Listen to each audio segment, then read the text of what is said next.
Hello and welcome to another edition of the Low-Code Campfire. This is episode number 219 for November 7, 2025. It is an Open Lines Friday, and I am Dale Warner, Head of Support for Plant an App.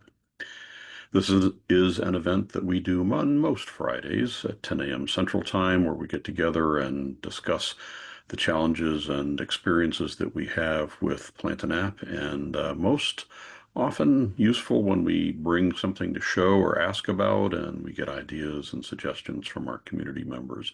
This is all skill levels welcome, whether you're a beginner or an expert in using our products for 10 years. We do hope that you'll join and engage with us. We record all of these and put them on YouTube, so you can get to that with youtube.com/plantanap and look for the Low-Code Campfire playlist. Week by week, we run this agenda. We stop and say hello because we're a friendly group. And then we go around the campfire on any of these other possible topics, anything that we always do first call and anything that you've submitted in advance. And then go on to other things that might be of interest, whether it's pulling from our community website, looking at the things, techniques that have been contributed to our Campfire website. But we spend an hour or so on that and then go into our Afterglow segment. That's where we turn off the recording and hang out for a few more minutes and just enjoy each other in this nice meeting format offline. So do engage with us, jump in, show and tell. You can use the chat window, but mostly just get involved. If you want to submit something in advance, you can do that at the support@plantanap.com email address, and I'll do a little bit of research and then we'll include it in a Friday session. A quick programming note, in the United States, we're going to have Thanksgiving the last week in November. So on November 28th, the day after Thanksgiving, we will not be having a campfire meeting, and then campfire will resume on December 5. Hello, one and all, or really one. Hello, Mark. Hello, Dale. Hello, everybody. Quiet week today. Did you, Mark, happen to bring anything you wanted to talk about? Well, as a matter of fact, I had a question pop up right before we started today. Perfect. I have a grid or a listing that is showing data, and I went to look to see where it was getting the data, and there's no table assigned. It says, I go to data source, it says sources data table. If I go down to data, sorry, if I go down to table name, it's just two little dashes. Interesting. And I'm curious about that. Is it working? Yeah, it's showing data. So I'm you know afraid what to data change table anything. it's coming from. I'm sorry?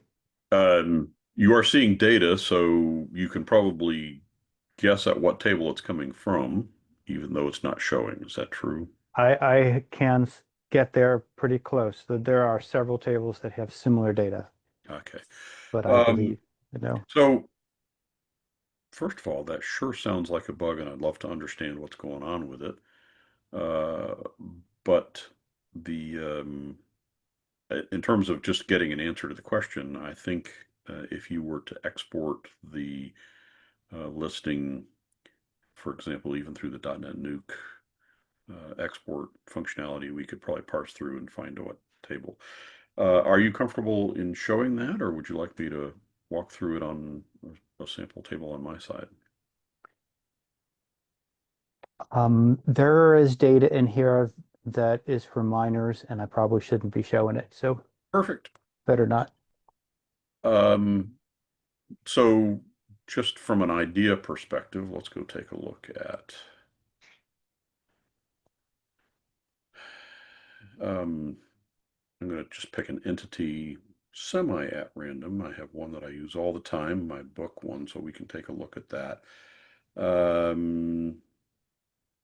Yeah, that's probably going to work. So um, And while we're on this, can you tell us what version of Plantain app you have installed, and also what version of listings you have installed? 1.26.303 and listings 5.26.89.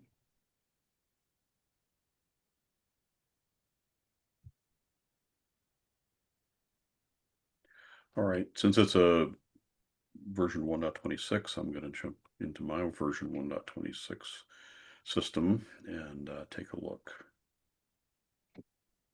This system could be upgraded. I could do that. Not right now, obviously, but Yeah.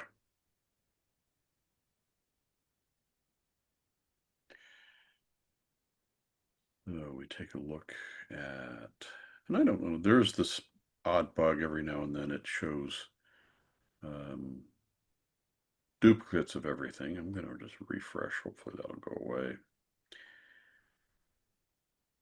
Uh, when you see this, if you run the check for updates in the hotfixes, it'll clear that table and start over. So hopefully that'll sort out the issue.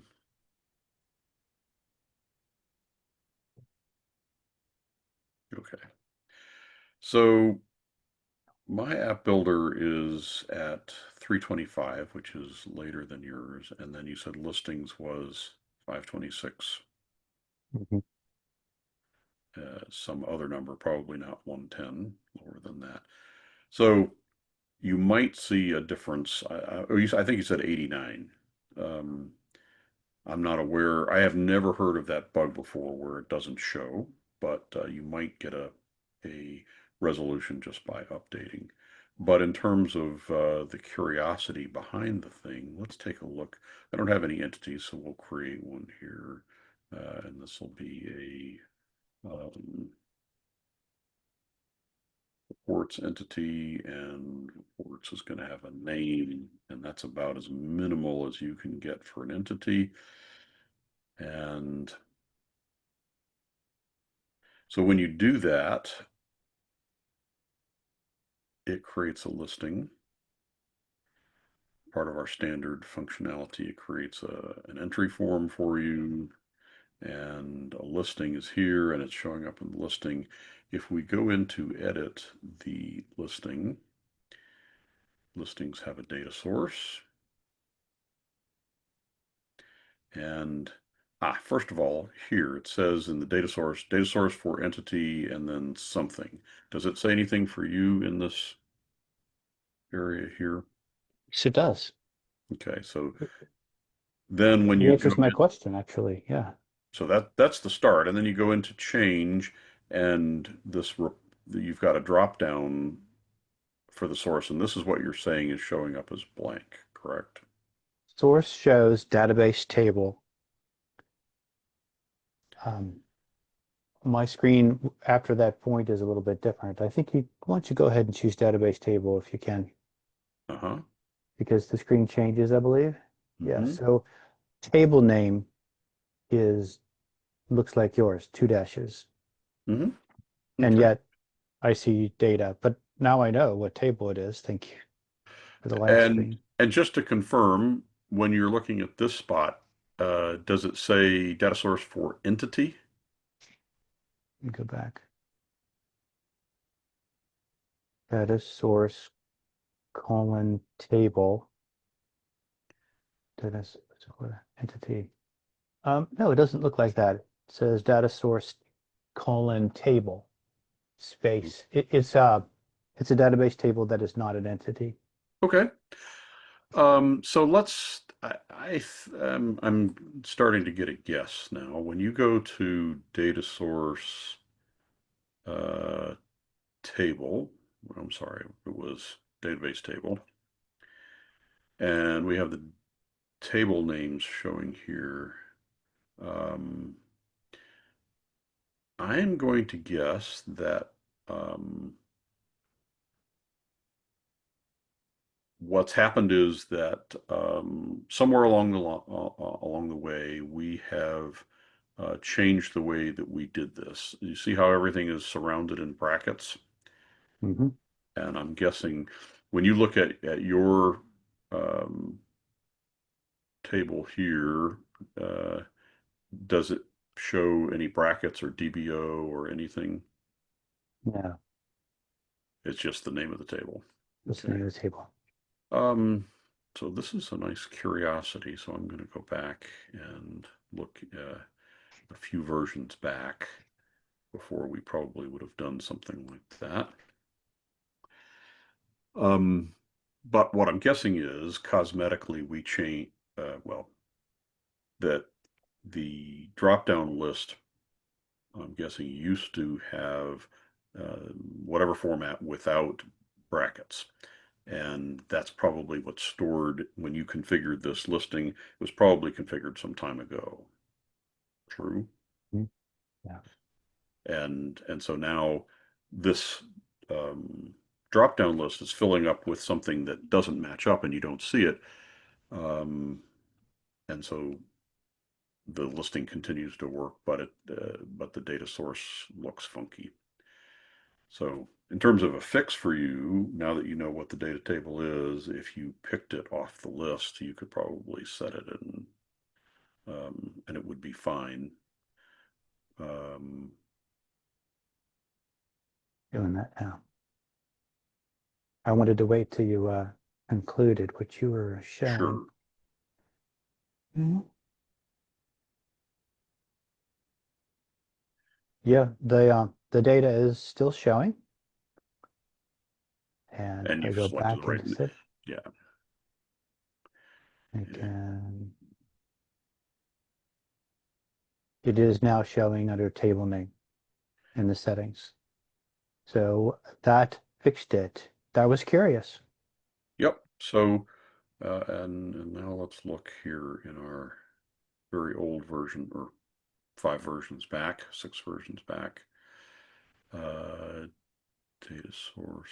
So if we change this and change it to a data table,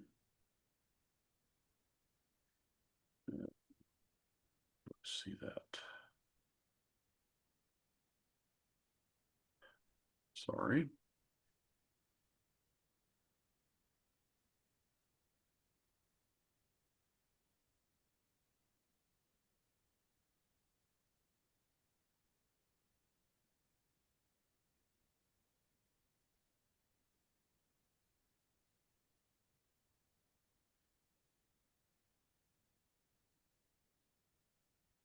So at this version, data table isn't even there.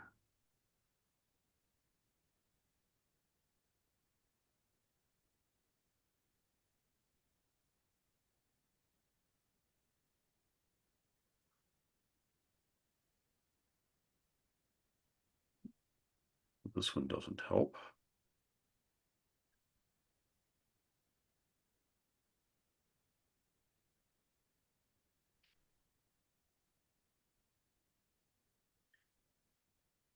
But I think what we're going to get to is this drop down fills up with values that don't match what you selected back then, so it can't auto select it for you.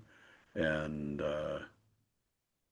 so now it's making you pick it again, and then it's going to work just fine. And so any very old listing is going to experience that used data table as a data source uh, is going to exhibit this symptom. Easy to fix, but annoying certainly. Yeah, that's a solution. I'm happy.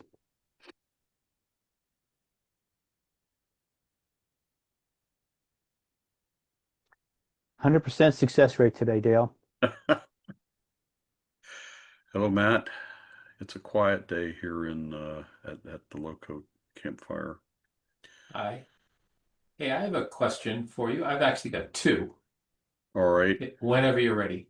sure. I'm gonna do one more attempt at figuring out uh, what what where this change happened, just so we can kind of just because I am who I am and I have to dig into the details, I guess.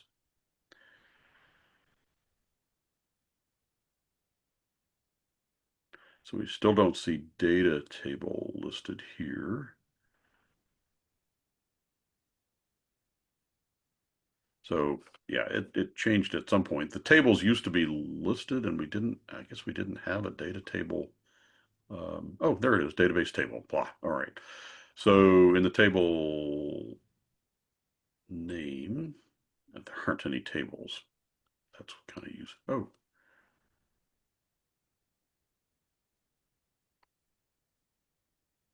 unless there's That's in. tables called ascending and descending. Uh, Do you really have tables by that name? well, it makes me wonder.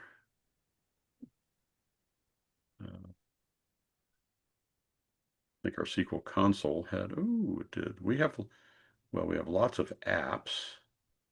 Uh, so data table apparently has been problematic. Let's just go with that. So we've solved your problem. We can tell where it is because the data source is telling it, and somehow it's not matching up when you get to the um, the selection of the dropdown. It's interesting because um, for me, because in many cases we test either entity data sources or SQL server SQL queries, and that data table one is one that I know I don't test very frequently. So um, it's it's a corner of the product that maybe didn't get enough attention. So thanks for asking. All right, Matt, you're on. Well, first of all, good morning. Okay. Um, so the data tables, when you were creating the new entities, raised a question. You've got these default entities or system entities, document, image, and so on. Are they, uh, how are they used? Or are they used? Perfect. I'm sure they Let's are, but can we use them? absolutely they can be used. And so let's do the let's show you how to use them. So here I've created a report image and say we wanted to let you upload images or documents with your report. So you can use these by saying in the properties that you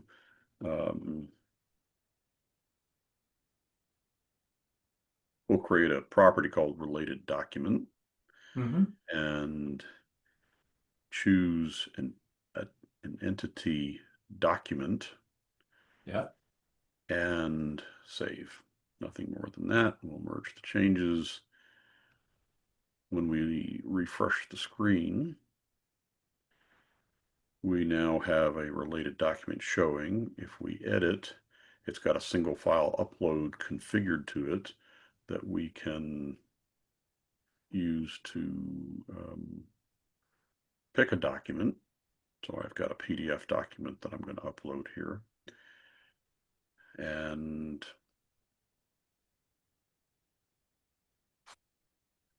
so now it should upload and it's got it here, and clicking on it is going to open it. So Okay. documents and then images is the same way. If you turn that on, and actually I'm going to do that one, but maybe with a little bit different, uh, we'll say related images. But in this case, while I could pick it out of the entities list, I'm going to choose the list of images choice, which means that many images can be related. So now when we go to the reports, we have related images. We can edit and put some files here. And I don't know if, let's see if we, sure, I've got a couple of backgrounds here that are very exciting images to add. I never know what I'm going to get into, right? So that was very safe. And then you've got this click functionality. When you click into it, you see your images and the name of the images, and you can click them to see them. And so, yeah, that's a nice functionality. In the So same way, go ahead. in the case, and I'm particularly interested at the moment in images. Um, so in a form, you have the ability to single file upload an image. Um, so I can designate where those images are stored, for example. Yes. Um, what do I get if I were to add um, this related images, if you would, to either a form or a listing, to an entity first, obviously, and then to a form or listing that I create. So I'm thinking about the file management capability. Where are these stored? How do they get managed? Overwrites, things like that. Sure. Um, so let's just explore what did happen. If we look at let's go back to just our reports entity and look at the form that got created for us. The related images multi-file upload, because we did it as a list of, Mm-hmm. um, is um, going to a folder path of dash dash, which is something I need to document, but it's a temporary folder that it's going to. So now let's go see what happens on the add and what logic gets created. We create the report, we create a list from JSON of the related images, and then this thing I'm sure is moving it. I've never dug down into here, but we have our related images list. So we're linking to it. Um,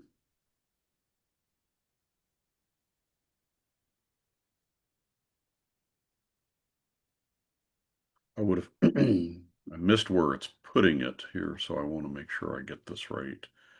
Related images.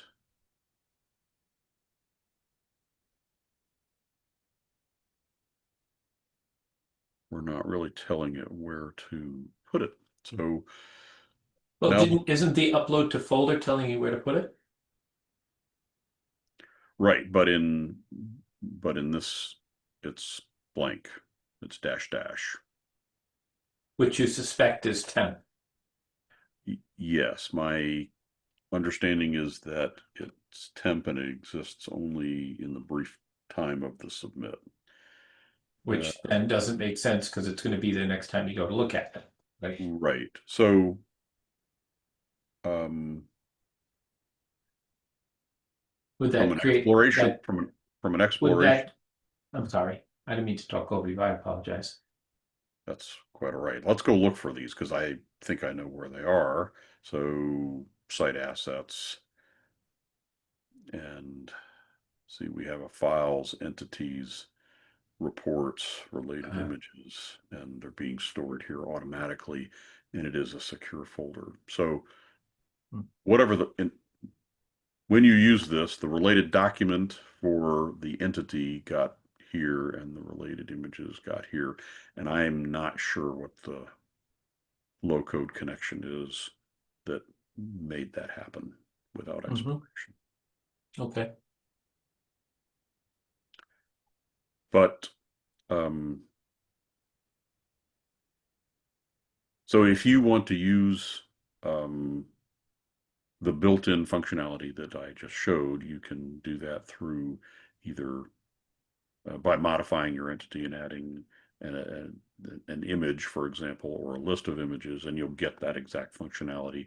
They'll be stored in a safe place and um, in a secure folder by the name of the entity, and you won't need to manage it much more beyond that.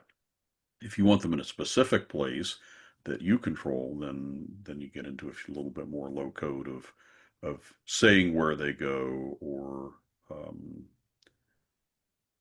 uh, and perhaps renaming them or copying them where they go. Well, I'm doing it the hard way Hmm. right now. And so inside here, so you've got this entity called reports, and then you've got documents and images. A one-to-one relationship with the first with documents, one-to-many with the related images. Is there what are the settings for instance, if you upload a new background.jpg, does that get does that get overwritten? Does it get replaced?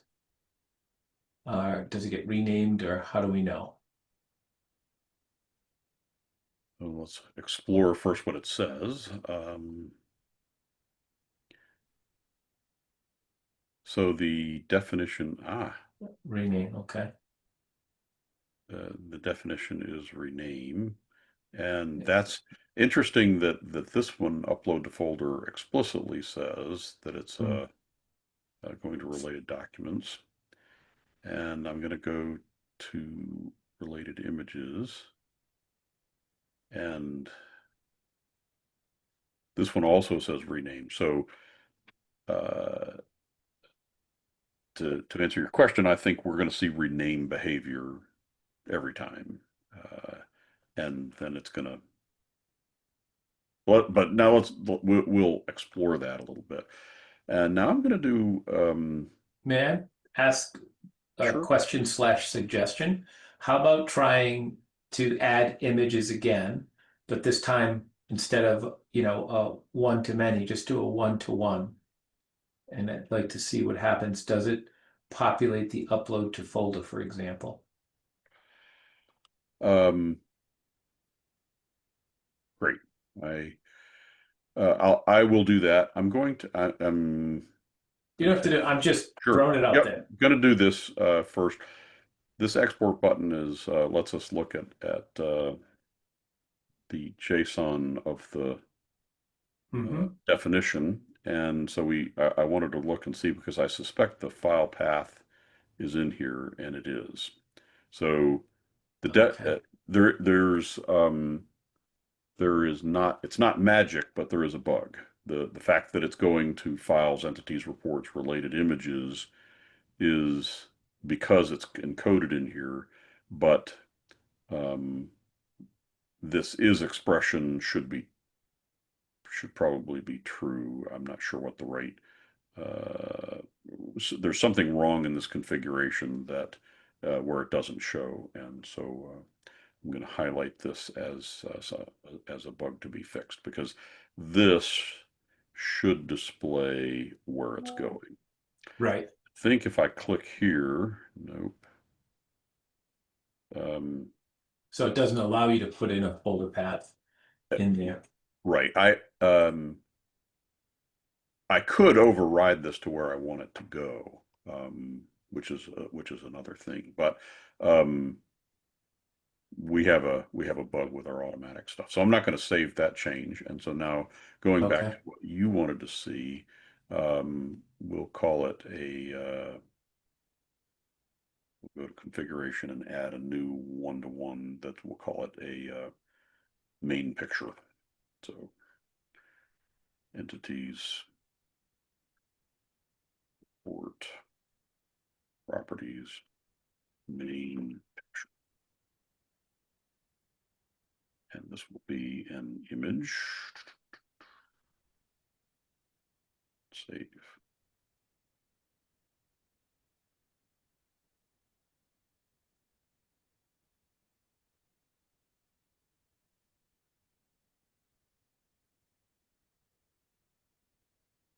For a main picture.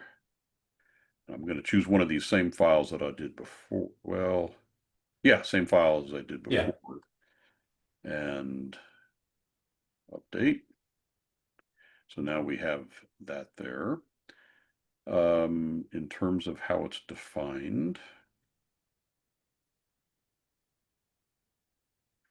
main picture is pointing to ports main picture as the folder. So, and then if we look at the site assets, we can see it.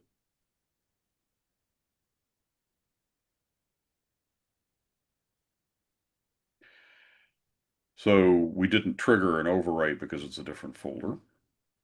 Mhm. Let's try it one more time and do the same file. So we'll overwrite. It's hard to, we can't, well, let's try. Let's try first deleting. Yeah, See if deleting actually removes the file. That's an interesting, it does. So that's good. that's a good one. And we put the file back.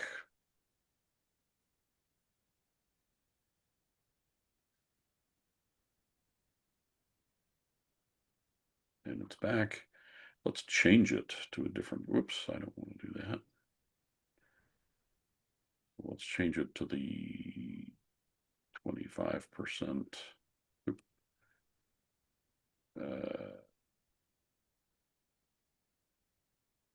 version.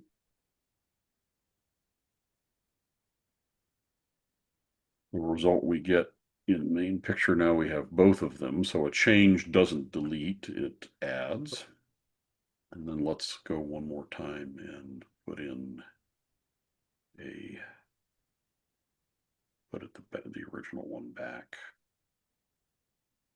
And see, now we get a renamed, Yep. Yep. renamed setup. So I'm sure we're going to have all three files. So deleting works, but changing adds on. That's the behavior we're getting.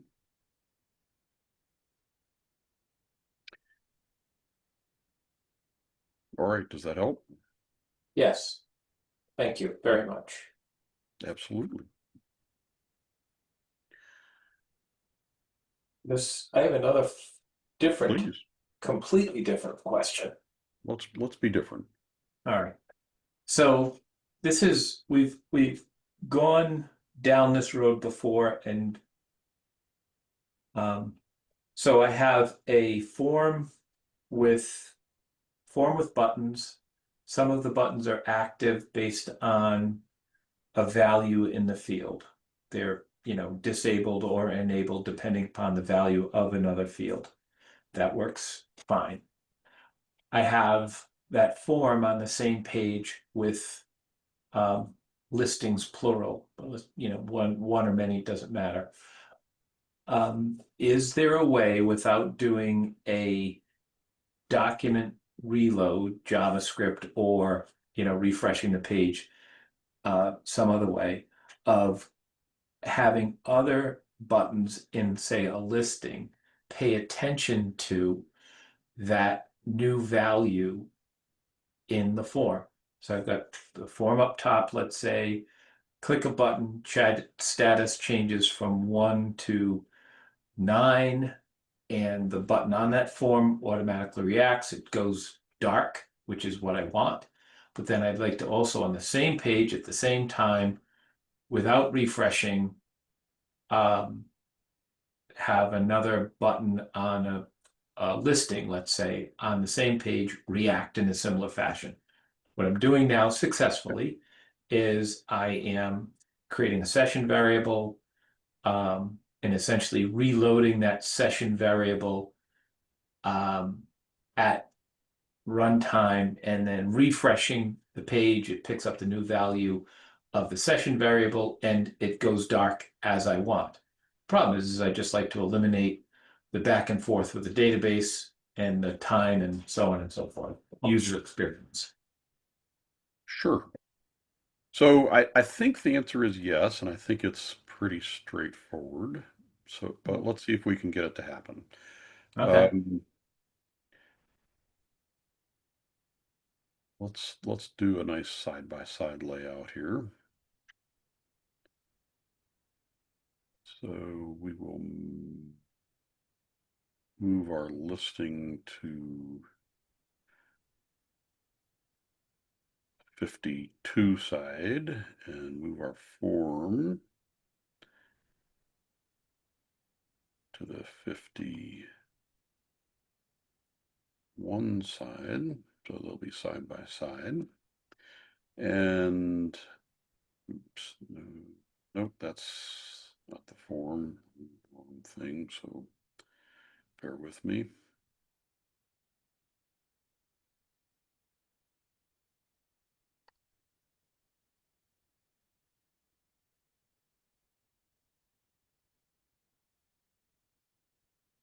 This can now move to the footer.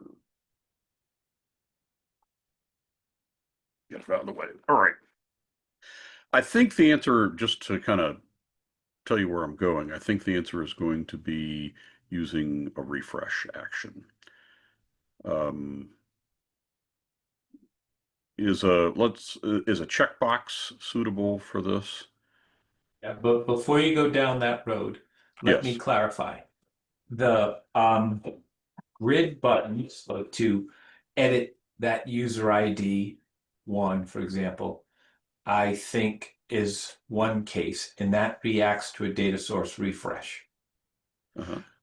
To be clear, and I apologize, but to be clear, if you have a button on the grid itself, does A root that, button.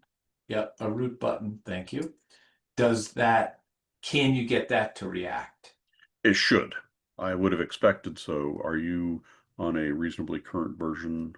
Yeah, I'm Yeah. on 127 something, 27,390. So I would expect it to do so. So let's and I'm almost certain we're going to come up with a solution that's going to work this for you. But let's uh, is a checkbox suitable, or what would you like to? Yeah, radio button checkbox doesn't matter. Okay, sure. Just Let's I want do. it to needs to react. That's all. All right. So I suppose first let's get both of these things open, and on our grid we're going to need a button. Mhm. So let's add a button. Not yep.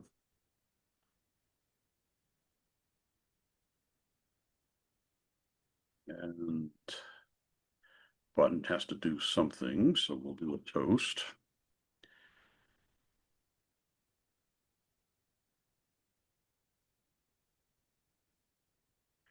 And we'll just make this be closable and last 10 seconds. And Yep, that's perfect.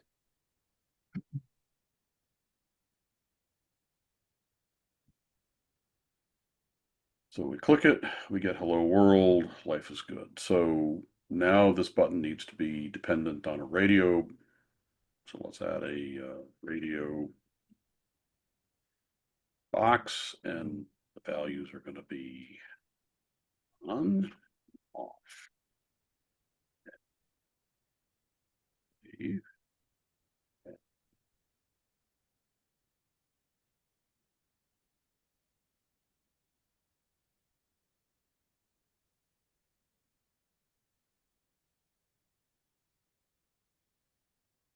So now, are you submitting this form or not when you click a button?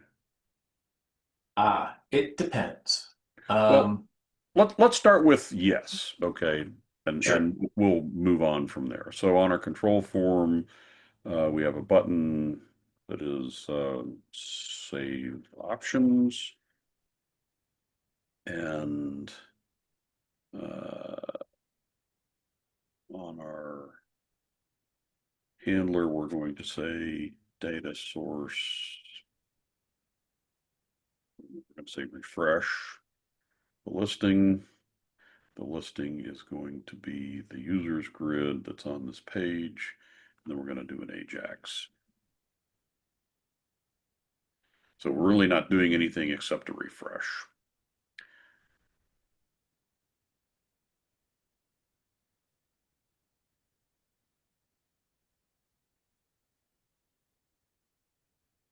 So now we need to get this to pay attention to that. Um,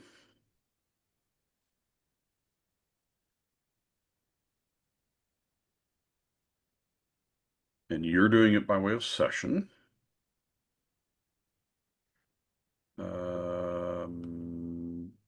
It could also be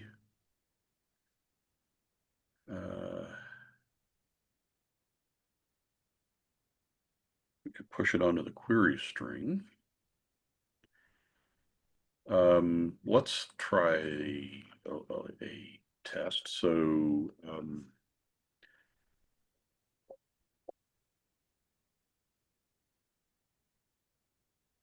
going to Yep. do it manually here, hello Yep. off.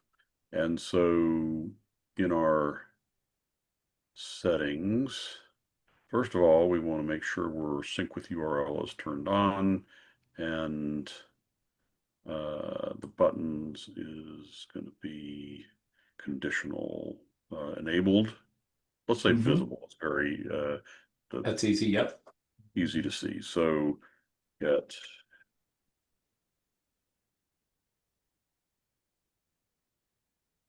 so if it's on, we should see it, and if it's off, we shouldn't. So we refresh, button should be gone. If we say on, the button should come back. And so now it's just a question of knowing how to push it to the query string,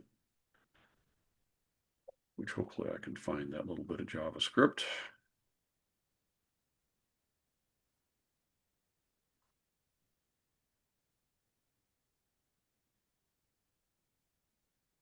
Query string manipulation.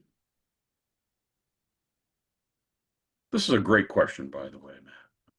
Oh, thank you. So we click this and stump. This is on a, hopefully it's on a form here where the start phase 1 did something. So let's look at manipulate query string form. The start phase 1 button does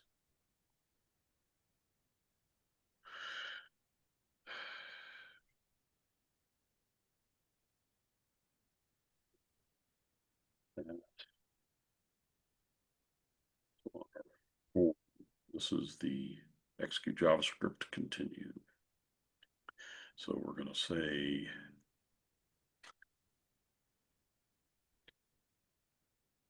JavaScript and continue before we try and refresh the listing. And we're going to say query, what do we decide on? Hello.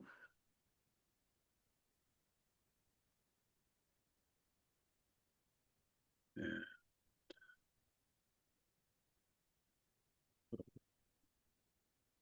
what we're trying to do is radio boxes. So I'm going to try and push radio boxes onto onto the query string. That's what I'm trying for. Let's see if that happens.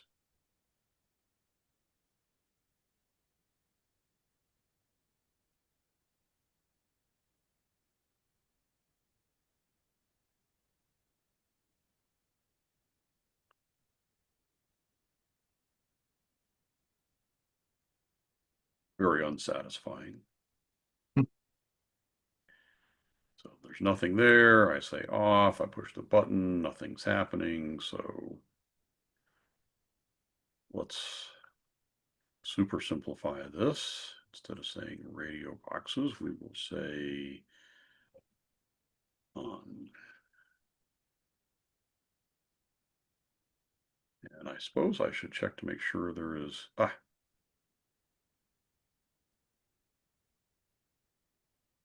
didn't see everything I was supposed to do. So let's try that.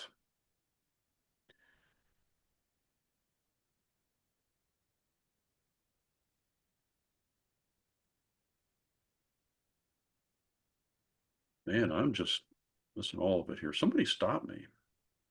Well, I was going to say something, but I said, he knows what he's doing. No, he doesn't. He doesn't have a clue. JavaScript, not my first language. Let's try again.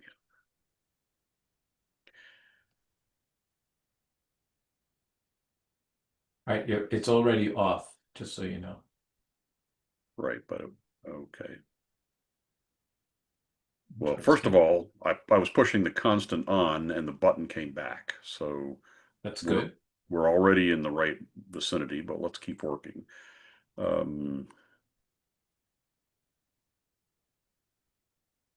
So instead of pushing on, we're going to push radio boxes.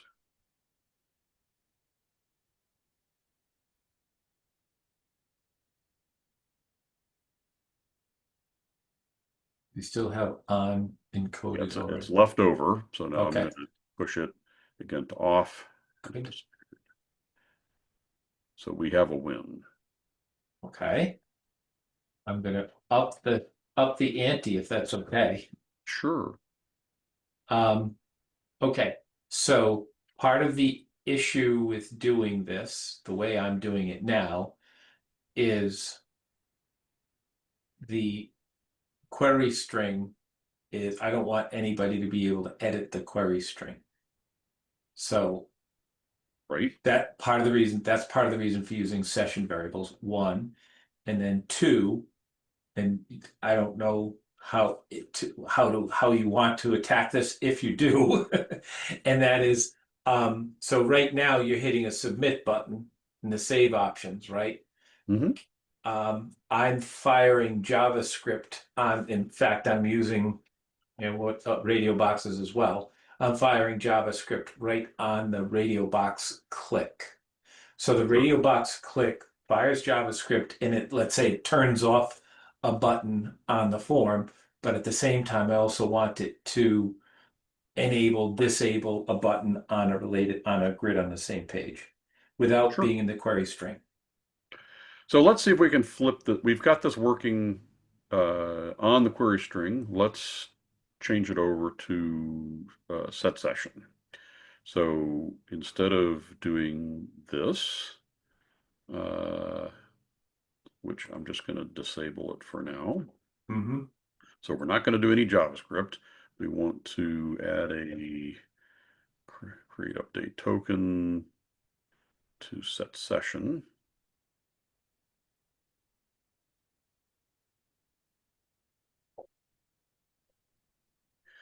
And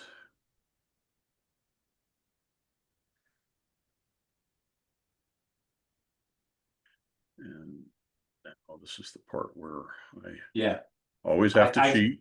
I can give you the nomenclature if you want. I have it right All here. right, I'm going to show the work so that Okay, yep. Everybody else can anyone see it. following behind. So we have a set session, and here's the usage. And so we're going to do set session, and the key is going to be hello. And the value we're setting it to is going to be radio boxes. So this is just getting it onto You need to put the radio boxes in brackets. C. Thank you, Patrick. So now we're getting it stored, but not on the query string. Mm-hmm. And so now we need to change over our button to be Session. Yes.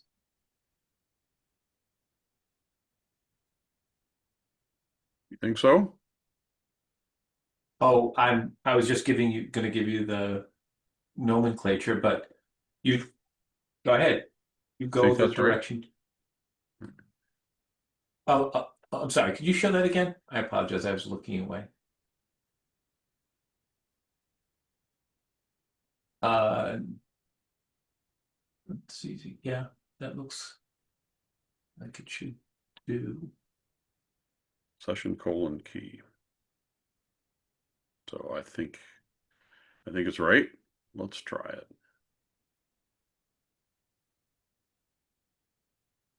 Make sure I saved everything here. That's saved. Make sure the grid is saved. So first of all, the button's gone, and if we do our hello equals on it's ignoring that. So good. So now we say on here, and it's popping in. So this no longer applies.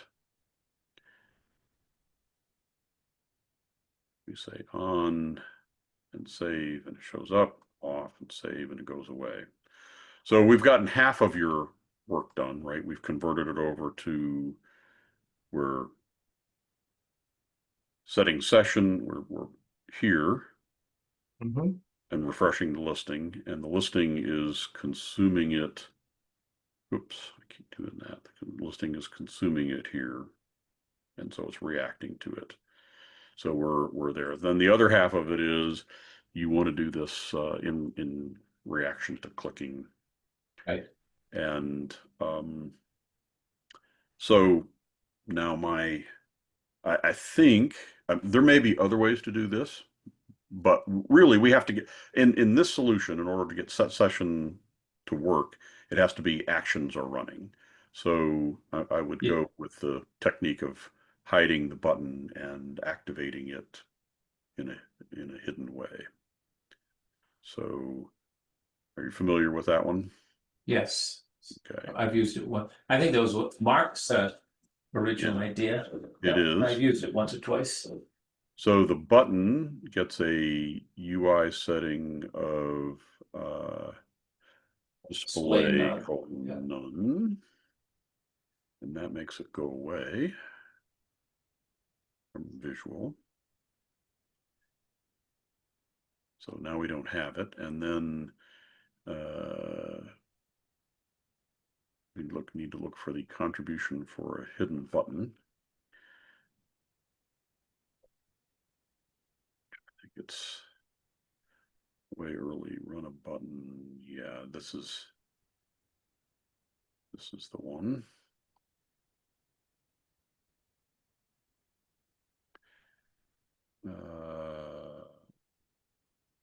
Just a little bit of JavaScript.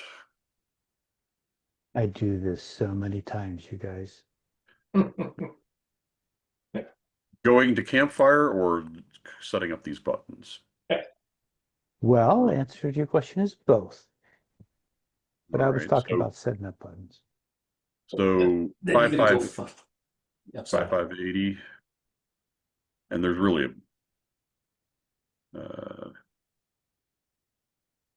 and then the button's name is radio boxes. Oh, nope. The button's name is save options. So save options, click. 500 is probably long. Let's do something much shorter and see if that's going to work out. So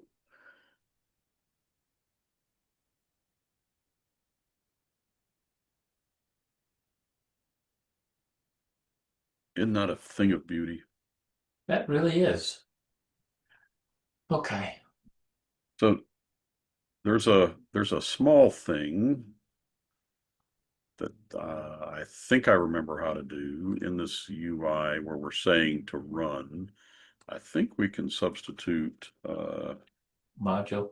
Yeah.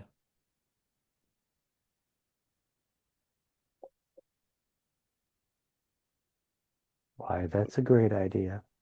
Yes. so it's not it's copy and paste code now instead of Oh, yeah. Hmm. so lots of different ways to manifest that. It could be in reaction to anything on the form. I think what I would do would be maybe to have it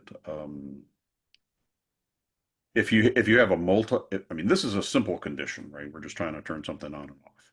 If you had a more complex condition, perhaps you end up um, changing a field or a hidden field. Um, so you've got to a simple state kind of thing, on or off, which you could then um, handle in a button. Anyway, Yeah. lots of different ways to make that manifest, but the technique is there. Well, I I'd mean, like, the cool thing about this is number one, it's hidden. Two, there's no page refresh. The reaction is automatic, and you can put as many actions in the hidden button as needed. Right. I'd like to interject and add Please. another possibility. And it may or may not be ideal for what you're doing, but occurs to me that on the on click of the radio boxes, it could run a little bit of JavaScript that would disable or hide and reveal buttons anywhere on the page. So it wouldn't take any refresh at all. It would just be a little bit of JavaScript. Super good point. Okay, but how does that compare to this? Oh, you're refreshing the grid is what you're saying. It wouldn't need to refresh the grid. It would just hide the button. Yeah. Right. If so, that's a really good point. If you don't need the grid to react to it, you could find where this thing is and hide it, Okay. or re-reveal it. Yeah, hide reveal. I'm so for me, I try to stay as close as I can to the low code on the theory that um, the the identifiers that you use underneath to target that thing could change, but Hmm. if you're um, so doing it, I mean, we're setting a session, we're reacting to it. The grid is doing half the work. The the I mean, we're just the low code is doing most of the work. We're just low coding to hit the button, right? Um, so hopefully that will be more reliable. But Now, I'm sorry. yeah, Go. I mean, either way is acceptable, and either way you take responsibility when you start in on the JavaScript to making sure it keeps running from version to version. Um, does this differ if you, instead of hiding the button, just disabling it? Yeah, it would be the same. We can come in here to the button and move this condition down here. And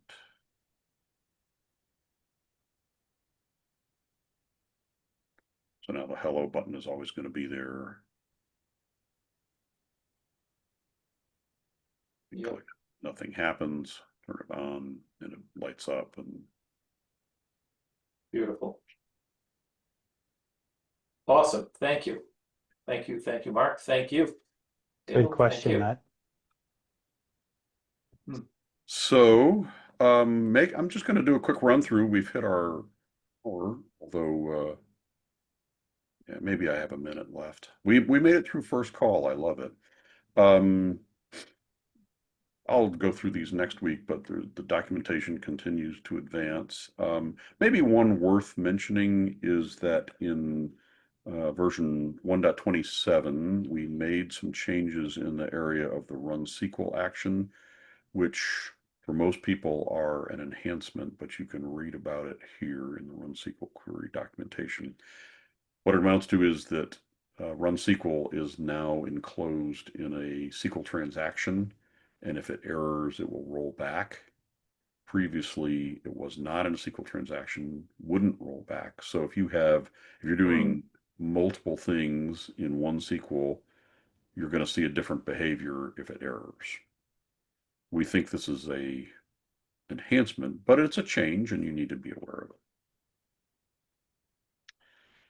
And so we'll hit that a little bit more depth. Also, um, on Campfire, there was this whole thing about opening multiple pages, which I've made a contribution for. It did work out. Um, so I have this when we click Let's Go places, it's going to go to this browser tab is going to go to contributions, and a new tab is going to go to how to contribute, and another tab is going to go to plant an app. And so, we click that, and then we have a plant an app tab and a how to contribute tab and a contributions tab. So it it really was just a fragment of JavaScript. It really worked out well, and I didn't get bounced. So that was kind of a closing of a loop for something we've been talking about for few weeks. And let me get to the end here. We'll save everything else for another day. Thank you, one and all. Welcome, Ben. We're about to be done. Thank you, one and all, for spending your hour with us. I keep hitting that button. I'm gonna do it right here.